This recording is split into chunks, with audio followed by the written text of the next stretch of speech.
Yes, abaruzi ba Kitara TV amabara ni Nyo Julius Kyomuhendo kandi nkwenda kutangira mutekanize n'orubazo. Nkusima muno iwateka akasente n'otuhondera ha Kitara TV ntekanize zaitu zona omurubazo atujalike turambule bunyoro n'intekanize zindi zona. Ayiwo murundi grand go murundi gwa gobandize kuba n'otuhondera Kitara TV ngenda kusaba o subscribing channel yaitu o liking page yaitu ya Facebook tusobole kubantu ikara no, you know no tukwatagana no tuhondera ha Kitara TV abo kuba itubo kwegesa no kumanyiza hona na mbere okali bali munsiza heru abanyora bali hakiyeyo munsiza abaharabu nkubasima muno aro Precious Winnie aroha Bokimeri aroho bayingi muno bali batuhondera Kitara TV bali muno kubagani mutuhondera ni munyorekenta program eni tumugirugaho producer ngenda kuho saba ompaka zina kano ka touch me kuruga mashanoko tujja ku bantu garukane ntekanize no rubazo otarugaho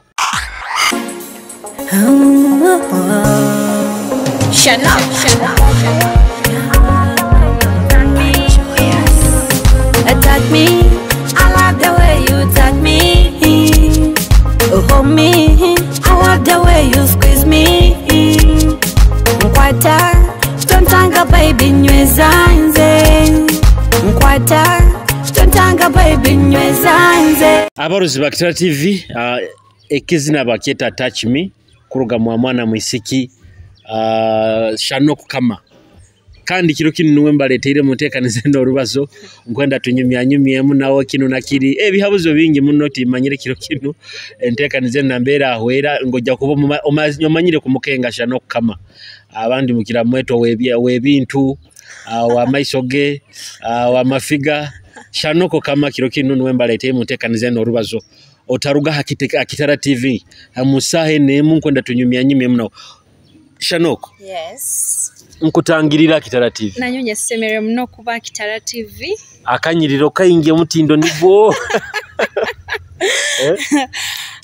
Ngambeki amani ga mukama. Mani ga mukama. Kisaki ya mukama. Na kuteka maka center yebale muno. Baito ha. Ateka kuba kuteka maka center. Ninyowe. Otamukazi mukozi. Ramuki abaruzi ba Kitara TV. Abaruzi ba Kitara TV mwebane muno kubaho nsemerere muno kuba hano nayinywe kyalero. Abanyonko etashanoko kama choko tugambire niwo. Wewe banyeta Shanoko Empire ara banyeta Shanoko Empire Shanoko kama Shanoko events Shanoko CEO but gonaga amabara gange but amabara like original names. Yeah. Original names nyete wakasemire Aisha. Yeah. Actually mukasemire Aisha niho I combined my two names na yamu Shanoko kama then Sha Elio kamali bali akula stage like Shanoko kama it's a stage name but original names it's Kasemire Aisha. Yeah. Ebintu bikuru batabita music tusoke tu musical. Manager musical ebintu tibibaire birungi. Musical ebintu tibibaire birungi na munene myaka ebiri yeyitu tumaze twino bride bono obwa COVID-19 ebintu tibaide birungi muno definitely tubaitana like shows tutakora shows atokubara muno gamanteke kasente kange mu studio ntagenda ku benefiting ora kayihayo so basically ebintu tibaide birungi ngo mazima sazi no project kizokoraho empyaka na project empyaka apparently nyina project empyaka ibiri ziri mu studio that inkatekereze it's like I gave myself a break now abokuba zimaze almost 2 months tinkazi kwasiro tinkazi tekereza no stekereza okuziyayo since nkamantandikire Shanoko events so by concentrating amno hakumanaging abazina abandi like ati kale tusoke tugaruke henyuma Kasemire Aisha azarwankaha Kasemire Aisha bamuzara Masindi mbamwana nzarwa ya Masindi yeah niho banzara Masindi kira sao Akampala road makago mugenzi Abdalla biro binunkurura hoima kike kyamane kiri hoima wewe hoima business soki amane hoima it's just business hoima nkajaya wa business yeah like nkatandikaho like bwana kinguro ka business kange nyagamba kankalete hoima yeah hoima ukatandika kukora business Hoima mwaka ki? Was it last year? Yeah, just last year mo first lockdown. But itwe na mlingo tumanyire nti Hoima niye ta center ya Bunyoro. Abo kwamba nja kugamba actually abazina bakusinga bali Masindi. Barora nibenda kuija mpaka Hoima barora naka ya. It's because Hoima niyo center ya Bunyoro. Definitely itwe nekyo tukimanyire Hoima niyo center ya Bunyoro and tingambire mbu Masindi tosa kuteka yo business. No, but nyonka nyoye to me nkagamba no, let me just go to Hoima since nabantu abali mu music industry abakira benya kwetagire bona bali Hoima. Bakugwembe ko music.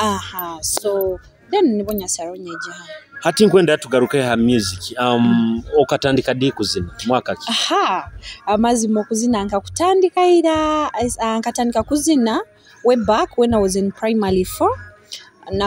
Nazinaga mwa omanyire kukutandika kuzina like noziniraga mu Sunday school simanya Sunday school kwaya manya biki ebyo bya isomero byone byo kuzina tinabura muga parties kwegamba nagena ninezura mpolanti I can sing yes baitu nkatandika ira no mwaka tingwe juka ati kandi kutandika like serious business ya music gamba ati music eri serious. Yeah, actually kutandika music eri serious nkatandika 2017. I had traveled to Gulu. When agenzere Gulu nasangayo munywani wange yangamba bashano kimanyiro kusobora kuzina. Habo kuba nkuhura like mune bintu byo banokora tobaza kimbibiro tatere mu mazina tobaza kimbibiro tatere mu dance nyamugamba kuruga ira nkaba ninzina mukwaya but nkunira ngo kusa kugena mu studio like ninzina yangamba give it a try, just try. Twagena mu studio na recording kazina most girls abakusinga baba ni beti nabali. Yes, antatina bokubanya huraga ninkienda ningamba kakusango umuntu abampaire chance egyo kusobora gikozesa. So nyagenda nyazina I think she had a boyfriend yabaire producer. Akaba munywani wao. Yes, she was my friend. I had a boyfriend yabaire producer. So she took me to the boyfriend's studio. Nazinamna uri bintu nibija shuwari. Nyagamba nyaza nyaruga mic nyikaransi ali bamplayingira sound nyahure kintu ni sawa kuzina. Obo kizina kyo kozera mu studio kya bandis. Actually kitabe it wasn't like my own song. Kikaba kizina kyo muntu no koranka cover. Yes, it's like something of a kind. Like nkabani sana kora cover. So when does your first song come in? Ekizina kya bandize kimu. Ekizina kyange kya bandize kimu nkakikolera mwa Vio Power. Masini. Yes, mwa Vio Power. Vio Power still I went there nasanga na recordinga yangamba shani usazo no ikara no yezinisa okusobora kuzina genda microphone tandika Julius tinja kudupangu manyire kizina na mbere kyarugire nkatandika kuzina nyazina. Utahandikire no kwandika. Ntahandike nkatandika mbaha microphone nyazina ekizina kyaruge don't asobole ki hayo mu studio because by then I didn't have like financial akasente. Yes, so nagambe kizina kakikale batu nyazina kizina kyaruga hati nkwende kizina eke kiwabandize ogamba ati nyakisasura nyakena na studio nyakizina. It was the song it was the title song was I'm on my way. Yes, nikiwa tandikiro kiri atobo nkozire kile besides ibiri cover na kine kyaremere kuturuka mu studio I'm on my way nikyo watusaswe nikyo nasas ntakisasule Vio Power kangamba mulingo kozere kiri wanyole kya that you can sing ati nkuhaire offer kora ya kizineki kim then nakora I'm on my way. Hati I'm on my way kikarubata muno kyakutonda. I'm on my way obunaki teide definitely twa Vio yageza kumpushinga like twakitwara radio ya sharing groups. Obo ya sharing ile nyaraga contacts. Hey. Shano. No feedback eri no. Yes. Okusobora kuzina. Okay, okubura muhana hano but okusobora kuzina. So that was a bar in Masinda called Destin Pub. Destin Pub ekarugao sazino ekaba Masindi. So bakoraga talent nights every Friday. So Vio yangamba actually Friday no unkwenda tugende mu that talent night abara egyo Masindi. So we went performance ekaba ya mani na nyonka bantakini otaule mukutina utafuna like kibagamba your first time on stage kutina like maybe feeling like nervous or yes that. yeah not really abokuba nyakiendaga like nyagamba go back sounding akitakwemera how does it feel yes like kwemera mbantu baingi audience eri amano kazina nothing and I really felt good yeah then hati nkwenda kizina after the my way wagaroka kizina ekyasingire kutunda bunyoro bakumanya shano kama nko muzina touch me yeah touch me yeah. Soko twema akapera ke kizina okay I'm on sorry touch me I love the way you touch me baby hold me I love the way you squeeze me yes hati touch me izire abantu bunyore kumanyire obomezi hata how was it obomezi ati bukafuka bwa nkatandika izire limelight abantu batakumbatandikire kumanya nkatandika kulivinga celebrity life like bulomuna ntozaga bulomuna abawona bifa waro yarugireyo nagamba kizina kyaye ekizina yes I remember you remember yeah I did copy and paste and like obomezi bukahinduka mshuwale kina levendi kyante hiro yeah enyuma hali tinkwawizoga about family yao mama wao na biki family yawe bahura batabo uri music ebintu bino babyenda actually nyotengira bazaire like nkaferwa bazaire wange ndi mwana mto muno obangamba was just adopted yeah someone adopted you like a foster father yes na nkomukuza yes hati bo bakihura batabagama ntati sarebo tandike kuzina actually let me first thank my aunt in this camera I call her my hero my guardian my everything thank you so much she has been so supportive to me wadde nokera nyenkera nomugamba nkwenda agenda mu studio tinyina sente za studio nagamba and withdraw 150 on my account yeah genda am studio she has been supportive takigira obuzibu yeah so ati after touch me producer ngenda kusaba mpe video ya Shanok touch me and then tujja kuba ntugarukera n'orubazo runo rwa Shanok otaruga Kitara TV Shanok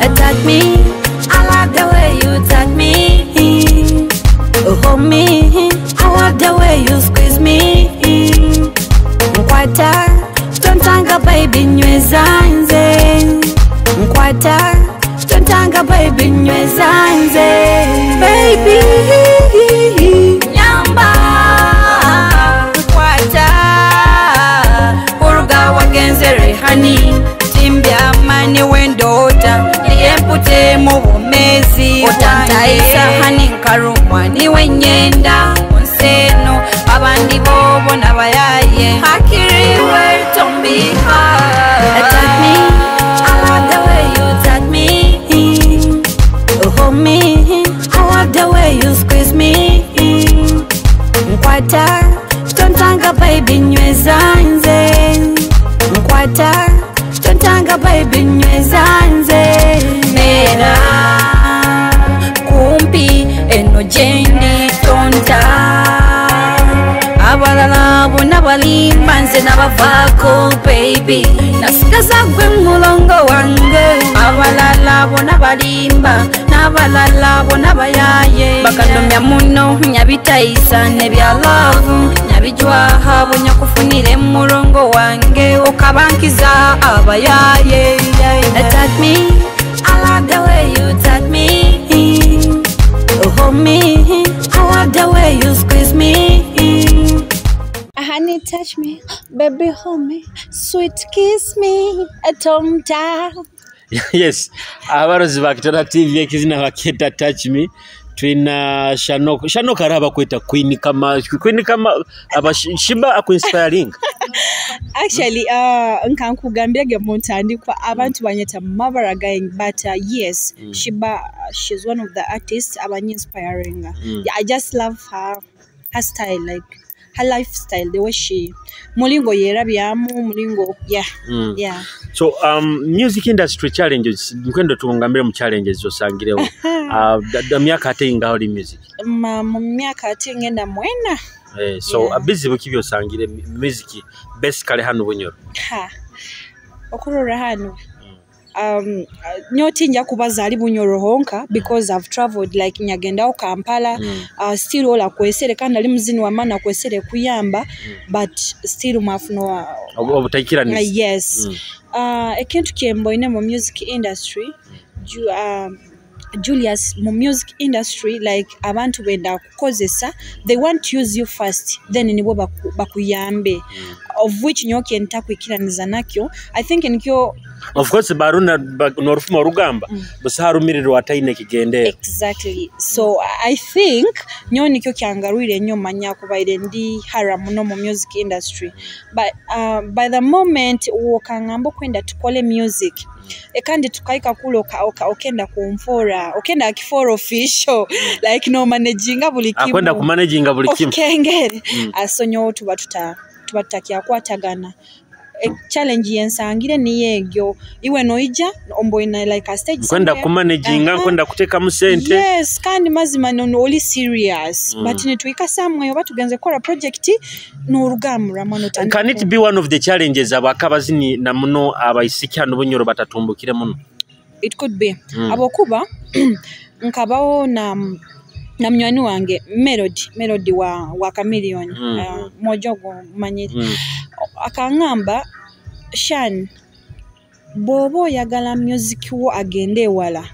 that time when I was in Kampala oino okukiriza to be used yangamba like buli mwisiki wakurora mu music industry abanza kuhayo mubiri gwaye nafune kyakwetaga I was so surprised of which nyowe I didn't like ntakiranize nakyo namugamba no me I would rather stay otanyambire baitu ntahaire yo mubiri gwange kufune kyenkwetaga yes like kuhingisa omubiri gwawo na fame yes yes did you think abazina bakusinga betukura abamani abali mu Uganda bakazi but basako miniko bakora oba honestly baitakwenda agenda yoko but I think yes yes kwikana mbere baba abo kuba rone bitwawulire maule somewhat zontajja kubaza producer bakaba in some fictions in case it's very true do things ati biro bino bokibaza bagamba come on do things are normal oli mukazi mukuru yes oli muntu mukuru okenga kyenkubaza you understand so I think yes ni baisana sana bagamba haye kyo inakufune kyo kwetaga yes challenge ki and besides abantu kwenda kukosa because a challenge ndi yensangire hano kino nja kubaza hano Bunyoro mu music industry ya Bunyoro hano abantu tibe supporting they're not like supportive like omuzina tegekere concert nja kuha live example ya Northern Uganda kale nyo ingendayo muno like abantu abo tutubaza muno nabo bala bana be support ngeri support tinkagiro raga Julius like Bunyoro kitukwende kibe byaitu tito itwe ya itwe ebyo tito ole bwara kozere show shanoka raba kozere show noga ne batandika ne bagaruka rubaje ne bagamba lero go sheja kugwa lero tajja kufuna nabantu beto gwazina biki you understand of which kakusangwa tuba tuyimukire motegekere show nkaija nkabaho nkamobilizing abantu oina following yawe nyina following yange bwenkweta abantu like bwenkweta abantu abange nkabahereza ticket za show yawe bajja kuija bokuba ndi fellow artist nyabe serekana nyonyi na following nkomuntu abantu basakulema batayizire by take yohano Bunyoro tikitaho most of the artists benye bembalize nabo antekanize no rubazo babaire ne babaza kizibu kya media osangana ekizibu kya media nyowe nkanyosha no ekizibu nkabantaka kisanga gabo kuba anytime in fact ba TV presenter ba radio presenter ba Bunyoro na ba TV presenter ba Bunyoro bakira nibo banyeta like oba bukuboli muisiki nawo babandi batekereza in the other way around kan television byaye tomanya I don't think so yeah nyowe nke egyo challenge nkabantaka gisanga gabo kuba obundi chali atinyonta mukazi wa business obundi othanga oli na kuterera akwenda ku hostinga toroho gezirege Kampala manya kusubura bintu nkebyo taro but nyowe kyo no tinja babaza kubi like ba radio presenter baba TV presenter no. No. So hati okozere touch me right na kasente katandike kutahamu akasente aka music ate obono obo vio power bantu arakuli a destiny nkazina akabayo producer da Bajoyous Owamasiti Owabunyoro nkawura na biro binakalita yalinga Bajoyous by the way big up kuramukizeho na nambero kali webale muno akiyokora mu music industry ya Bunyoro Bajoyous akaba mu baromo nawe ijukangenze na vyo pawani wakozereki antwairege bampa stage nyazina bona ba produce arone binyahulira onti tibakwatagana mabiro mbi bakwatagana tinja kutwara yoko tinyina kemanyire but when yaikire mazire performinga Bajoyous sent someone one of his guys like ababaire handlers yagamba mugambo go shanoko nkwenda kwaza munawe so nanyonya muganyagamba uyatumire gano mugambe eno namba yanga nterere nyinkya Bajoyous wakabumanyire by the no muhura namuhuraga kabakozere ngoma zamani namuhuraga batu oba connection etaroho like ntaina mulingo nkusa ku approachinga nawe no mutina no mulebera kuli abo kuba abo bantu abo ba reggae nakatandika ko rebizina nyoni nkyali was in primary 7 2010 nibo nyatandikire kura Bajoyous so we yasindikire muntu mu mutima nkesi kamunyagambo ba ogwati nawe akwenda obokuvibinga okikenga but nyagamba gaye eno namba yange mugamba nterere nanyonya yoleki ahamani chokani muwani mweta okozerera akazi nawe bayira destiny so Bajoyous the following day bambia nterere yes so when he called yangamba where are you nyamgamba ndi mtown yagamba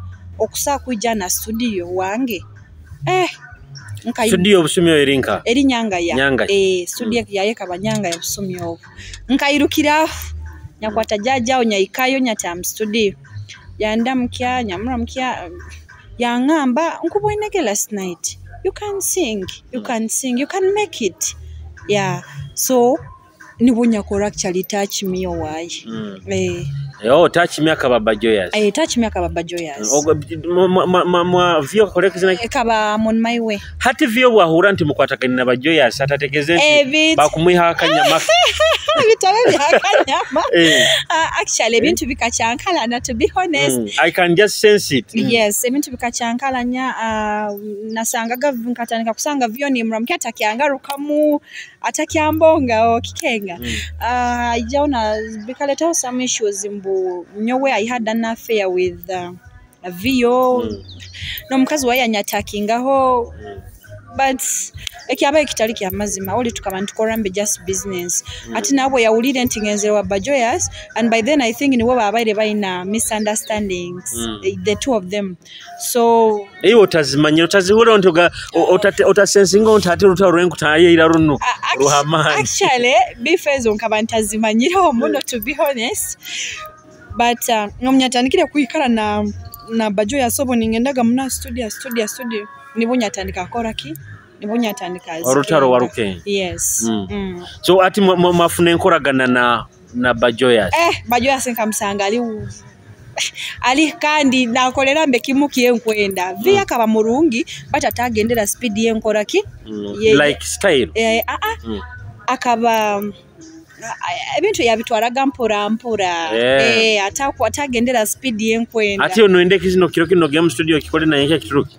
tukitwara already cause go win the speed ya man so obunyagenzere wa Bajoyous nyakora touch me tukamara kora tukakora touch me for 2 days akangamba tukusa kumara kizina kino lero yangamba tinja no kubyama njakirara mpaka nkimalirize nkaba ntaka ikire na studio yangamba what you do the following day the first day tumazire kikoraho verse voicing ile verse yangamba gendo nkolere artwork yansindika wasamga ya nyagenda gaya yakola ka artwork kali ka audio out nyaka msindikira WhatsApp the following day nkaba ntaka ikira studio nkawurambe nibanterera ekizina nikiplaying radio almost like radio isatu zone za masinde kizina niko murundi gumundi gwabandize kule kizina kya radio nkabanza nyaika kabeta I felt good. I felt like sure ninyowa kuzana radio okikenga.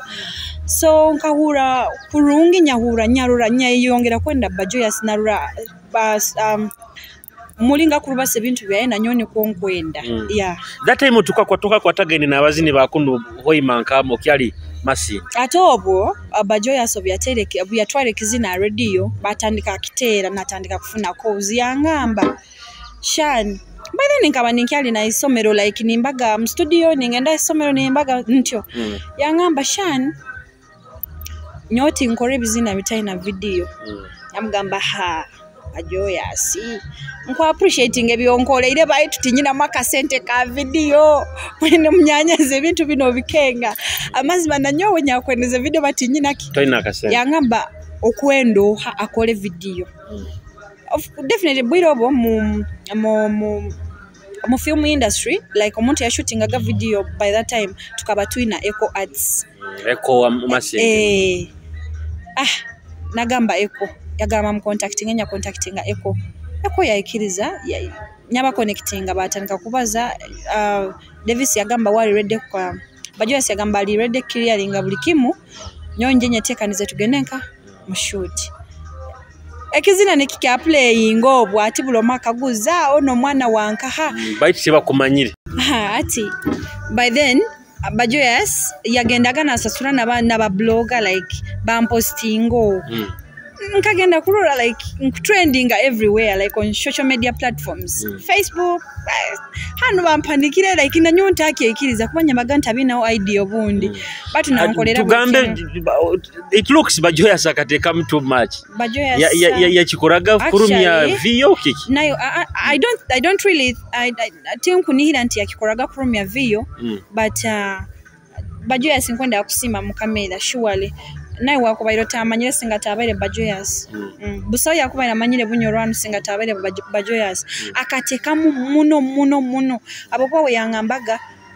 orano yenda kuzina believe in yourself you can do it chonka kandi atakusaba sent na we nateka mbulikimu nagamba kyali mtoto manya woliba otumbukira okiteire nanyuwe olinteka somehow somewhere yeah so Bajoyous atabe bintu byampanko actually obwire bwe mazire na Bajoyous ebyo tebikabaoga kale of course bikagenda bya rubata ho abana ni bagambaga Bajoyous afunira omukazi muyaka girlfriend muyaka mu pushing musasuliraga radio stations TV stations am pushing but kitabe kityo hati okozere touch me kizina kye kinde kyagarukira after touch me actually mazire kora touch me nagaruka isomero kandi nagaruka isomero nagaruka harabiro like wahozimire muno Bajoyous nakungana nantereraga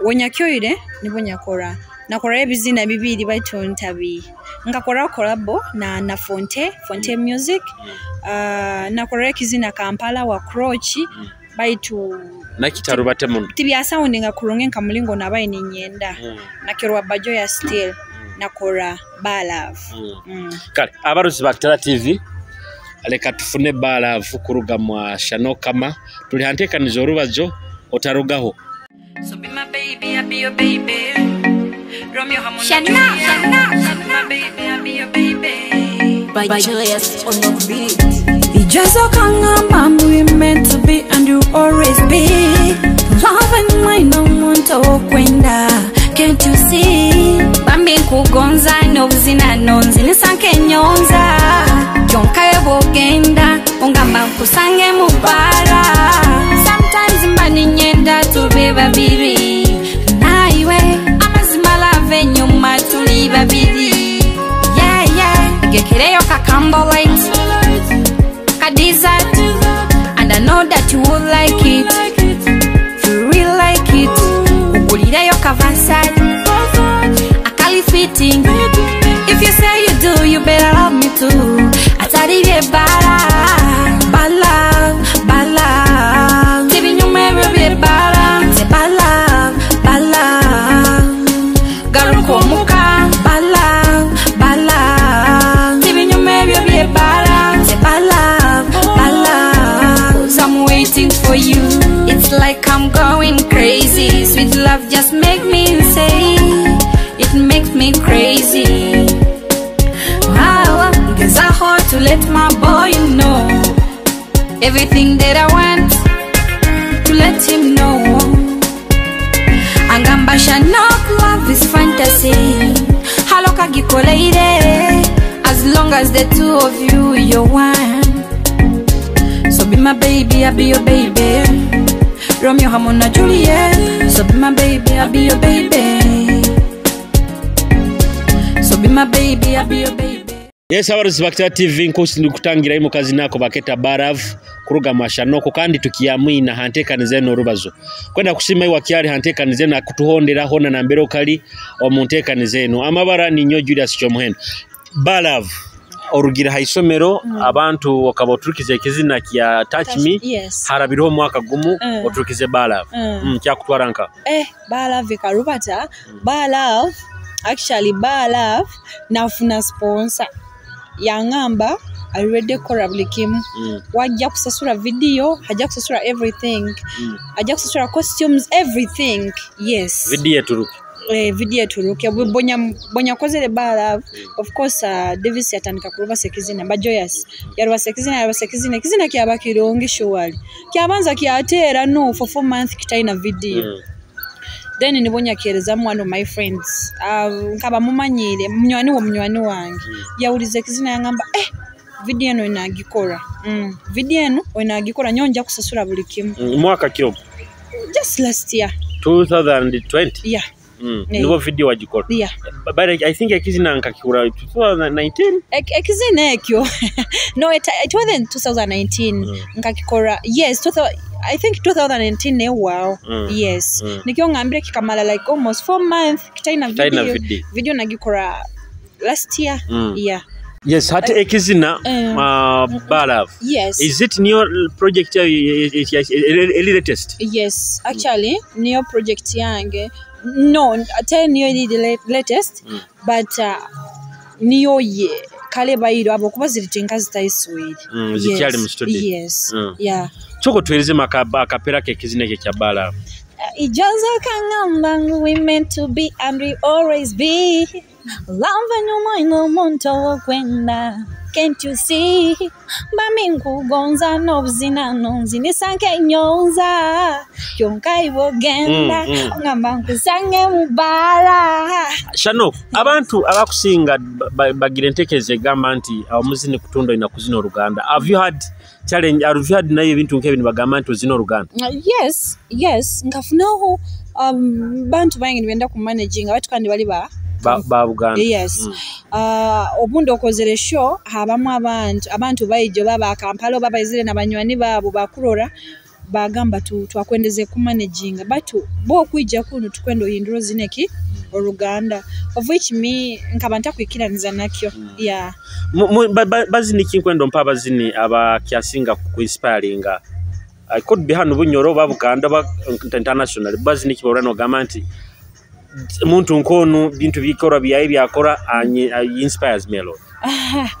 actually bazini bayengi surely bazini bayenga abaninspiring hanu bunyoro it's Figo West yeah Figo West amaziro bwire wingi nazina like he's a legend and ebintu byakora binyomira nka wenka Figo West yeah and then there is some guy from northern Uganda bamweta Laxemova actually we na Figo ngamba nibo bantu benali nyegombere obaku kwikara nabo nkakoraho nabo collab kono yogomba munabasajja kandi abakazi abaka Julius Okurora bazina abakazi bano tibata abangu nyona mu business tingira muno yeah but you're singing oli mukazi yes nkangambirege ali muntandiko ngambirege shibe bintu byakora binyomera nkawe nkashiba ebintu byakora binyomera but nyoti nyenda kudilinga muno nabakazi na business yange 90% oja kusanga bali basaija nabantu bendu batana babakira basaija yes Shanok outside Bunyoro muzini kionde ya inspiring outside Bunyoro nkangambire Laxemova from northern Uganda tinibab yeah now Shano kubagamba aba wetoroiro almost abazina abasajja bonna babunyo. I knew. How is that? Actually, sana kunemingira bababaza. By naming. One, King Gise. Wakandi Figowes. Mbaze na bamasindi. Yeah. Kala bamasindi kande. But bagambire nti how is that? Choko kibaza okay. Ekyo tigali mazima. Amazima gali nti Nyo Julius Okurora busaho muntu akusa kuja mu inbox yawe oba muntu akusa ku textingira when you're not a superstar. Me I believe in myself by the way. Nyonyekiriza mu muno ngamba omuntu kugenda ku contactinga oba kajja kumpikira abaine kya kunyeta ndi wa maana mu superstar mukitiki yange na mberi indi. So abazina bakira of course bakampikira babunyoro. Batanga kugambira nyoye 90% ojja kunsanga n'abasajja tingira kwa muno n'abakasindi timba muntu wabakazi muno ati oli bwakuikira obunda kwenda mukole bayinga bansabire hanu ko lab abazini bunyoro bayingi batunyoni nyanga. So bwe babarora like muri hamu oino muntu ogwo ne bagamba nti Mwina kimukura byao. Actually, you're one of those people that have been dating for so many years. Even when I came to Hoima, many people contacted me and they were like, "Oh, is it Wamsaja wawe Julius?" So now, apparently, Olimufu. Not really, no. But I have a boyfriend. Abokuba there is barabigambe bigamba nti okafuna boyfriend omugaiga manya wanka mu America banka wakuteka msente even the business yawe ya boutique ya nanka ya makeup no yakutera msente. But what's wrong with that? Surely what's wrong with that? Like orabafunira omuntu omukazi wena nambera kura kuingana, you have to get someone, you have to settle. Nyonye nyikiriza mno ngamba nyagomba nanyo kuba na family nkabantu abandi kuba nabana kuba no musaija tiki kusobora kustopinga kusigara no kura music akusanga obufunira omuntu akukenga okusigara music no kura music oino musaija. Yes, I have a boyfriend and he has really been supportive to me. Tukambe no sponsor eh? I don't think so. Yeah, I don't. But to call it a ham no, because Shanoku, you live an expensive life. Sentos Yanka. I work. Tingola. I work. I have ngira Shanoko events, ngira S&S, ngira no business project zange zindoko mkiaro. I do poetry like in this enkoko. I work. I'm a businesswoman. Oh, we could have interview. That's why nkugambira because ati bogamba kulisa enkoko nono zenkoro it doesn't look someone malika alisa enkoko. No, Julius Chris enkoko tiki kumanisa that inakuvaho. Yeah, okusa kufuna abantu abakusazirolera but when you paying them. Yeah, ngenda yo kucheckingaho kurora abintu biri bita and then anti wanga gire farm ola wonkugambirege. Yeah, police. Yes, still ninyondolera farm ya yes so I work niho nyiha sent. Actually, by the way, Julius, nyowe depending too much on people. Even your boyfriend. On people, on men? I want, yeah. Abakazi bagambe sente yomusajja enura. How comes you have a different mind? Sente yomusajja enura batukandi okura Julius. No, okora sente yawe ne sente yawe. Yes, yeah. Respected. No, omusajja bana kwekitiniseke kyamani muno abokuba nyowe Julius nyowe sazinu busa musajja wonja kufuna ngambe ngo. Nkwenda mno kwenda kugura motoka mvugire motoka at my age buli kimu kyenkwenda kakusanga mbanga ambire nyenki nkwenda kore kintu nanka nsobora. I'm not saying that I'm rich but at least I have the capacity kukora kakusanga nkera nyenki akara nkagamba nkwenda kore kintu nanka nkuba nsobora kikora because I have my money nkanyowe nko muntu. Yeah, so bobo funira omusajja nawe oine kyo ina nawe arora oboina like oine kyo kumwongeraho mukusobora kwatagana nkyo ngambe musajja wange tata my boyfriend tata sponsor wange but tukolera hamu. What is your relationship no mojono ibara linyebere wa Papo Party but I think you're mukengere kushe Actually kushe is my friend. Yeah, kushe is my good friend. Nkaba ninkora Papo Party. Yeah. Ali Mr. Papo Party ndi Miss Purple Party niko ngambe kuba buli amu twakoraga hamu buli amu twarubataga hamu some years back barunyarurage bisani biri bingi buli kaire that's why nkwabuize mwina nkoraga nakina kushe he's a friend, he's just a friend. Yeah, that's that, he's a friend. And then kushe niwe muntu yabandize kuntwala kunyamba kumpikia abazini ba Kampala niko ngambe ya connection, that connection like muntu connectinga muntu ondi ndaka ya niwe yabandize. So besides bazini kibi wakwegomeno gamanti nkwegomba kuzina hono muzini nanka nti muntekaniza zange ukwenda kora kolabo no muzini nanka hano bunyoro baka besides bunyoro banka hono nyakwandeze kora kazi na Laxe Mover. Yeah. Is there a relationship nayo hagati ya Laxe Mover because besides kumubazo kuba no mwenda bwenda nkururaga muno mu postinga mune bizina bya eno kiki kiro hagati wona and I think I should get time mu interviewing Laxe is my friend. Yeah, he's really a good friend of mine.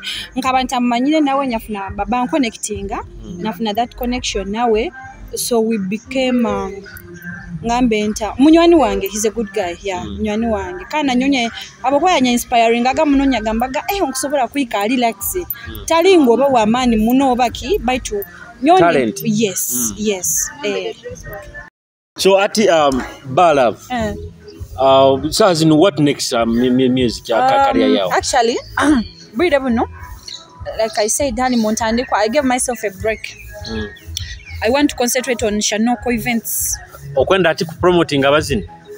It's not really like promoting. Nka shows bike. I want to nkwenda koraga shows abokuba dash Shanoko events already real like to pangisa obutebe tukore mikoro but nkwenda habe munabazini ni managinga nkonkwa nkorora ande events nti bakorebe byone mikoro batu ali munabazini boku genda at that level orabano kyazi na mali.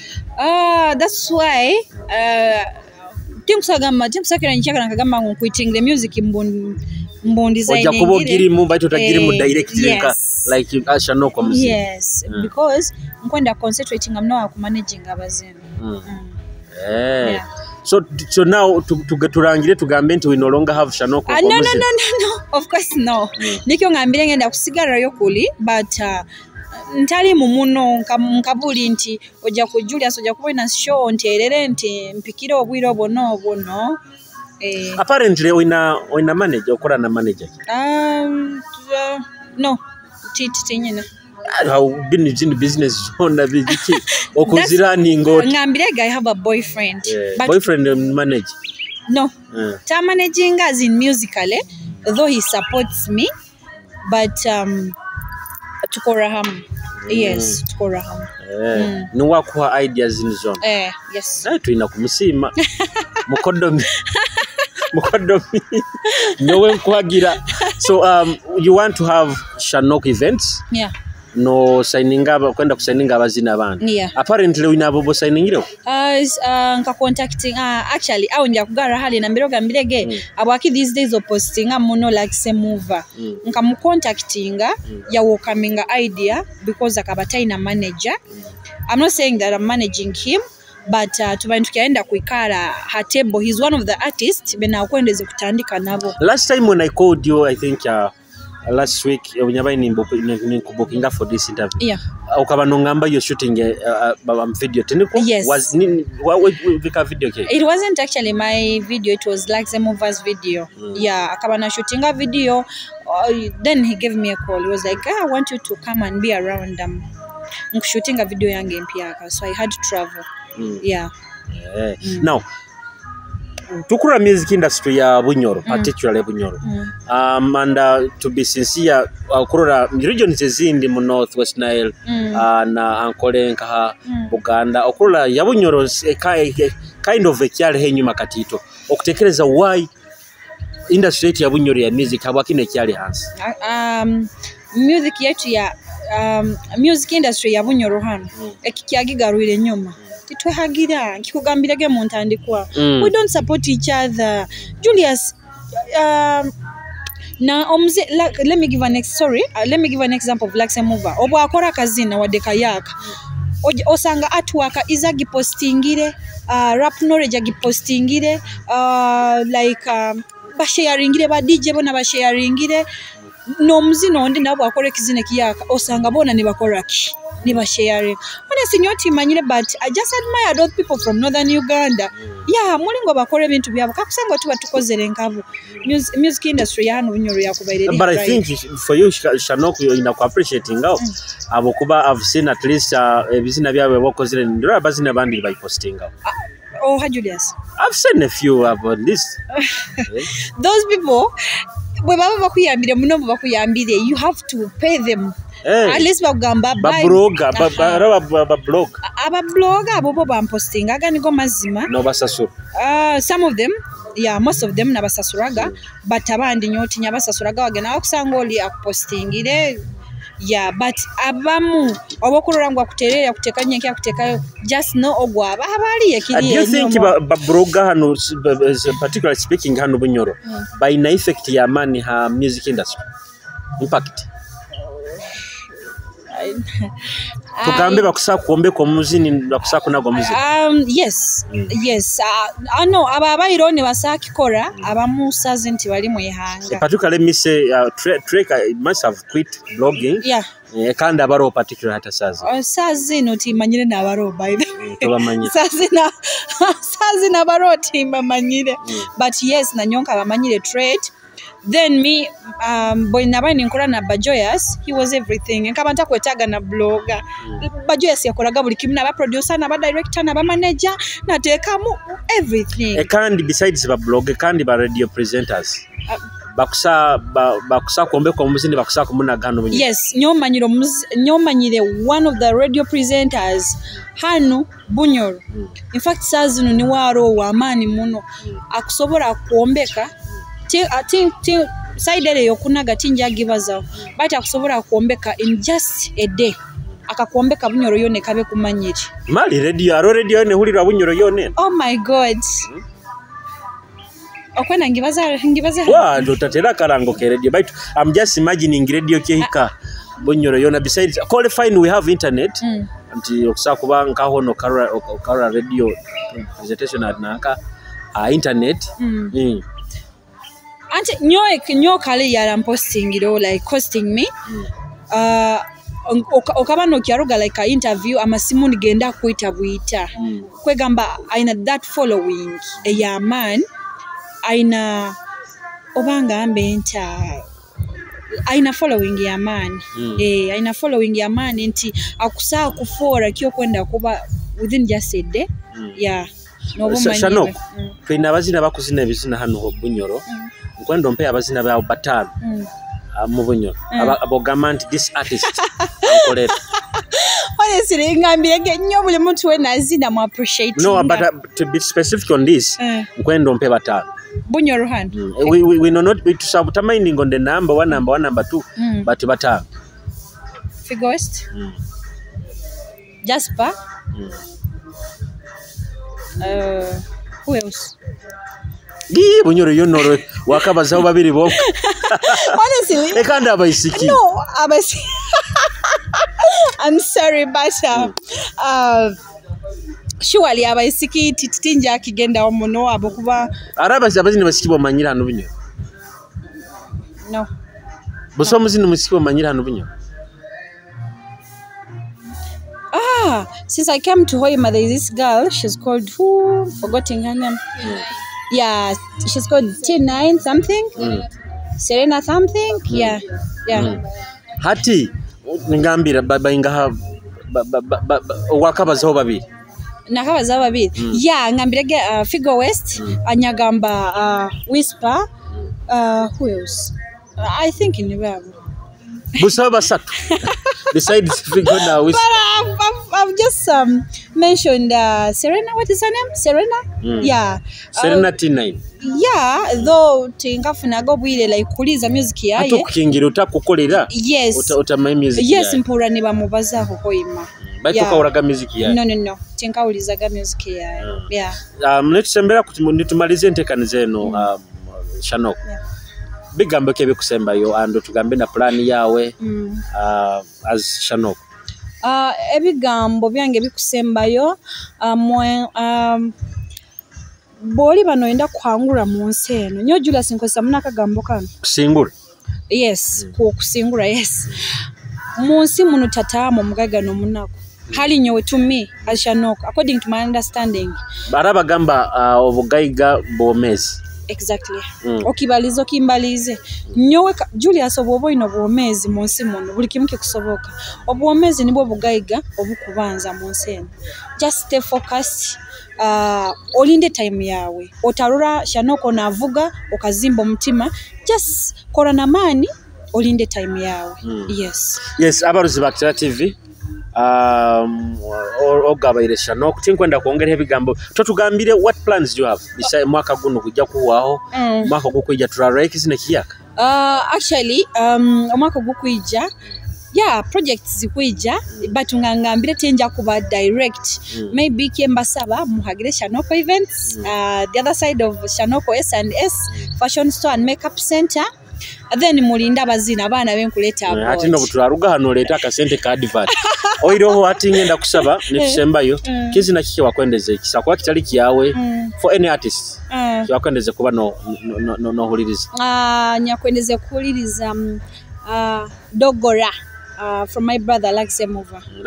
Yes abaruzi ba Kitara TV ntekaniza orubazo nikote baire nkusima iwa ikaire ono tondera edakika zinizona teka akasente obwembize nkimanyisa sometimes wabutaka kubamara baitu webalege muno kuba no buteka obwembize obo no tururaho na nambere okali nkusima muno Kitara TV tubo kwegesa no kumanyisa ekyo inakora kusubscribing channel yaitu enu likinga page yaitu atwito following Instagram hona ogabaire Shanoko kama kemikyo akasemire Aisha nuko tabaina tunyumiza mu nebigambo gaimo bihuliti njya kuba nimbyongeraho baitu tukantumalize nekizina kino Dogora kuruga mwarekize mova mwebale mu bye Genesis the fire can cool na na na na them call me Lakizemova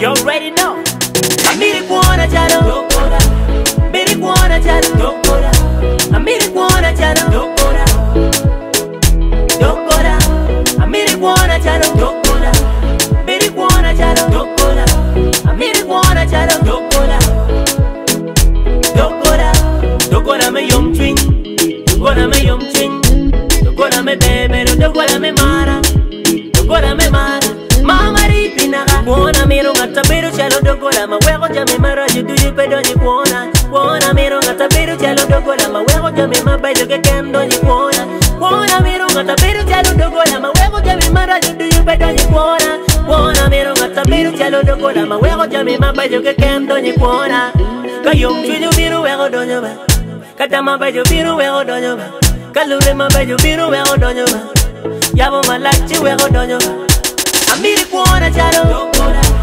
Biri kuona charo Dogora Amiri kuona charo Dogora Dogora Amiri kuona charo Dogora Biri kuona charo Dogora Amiri kuona charo Dogora Dogora Dogora me yom twin Dogora me yom twin Dogora me bebe Dogora me mara Dogora me mara Mama ripinaga mara chimere bechalo Dogora ikuona Loga daga igena chimere bechalo Dogora ikuona La bemon kaimara chimere bechalo Dogora ikuona Loga daga igena chimere bechalo Dogora ikuona Dogora mawego kwe penega Kwe ko kweno penega Machilu ya ting ting Dogora magwango kuona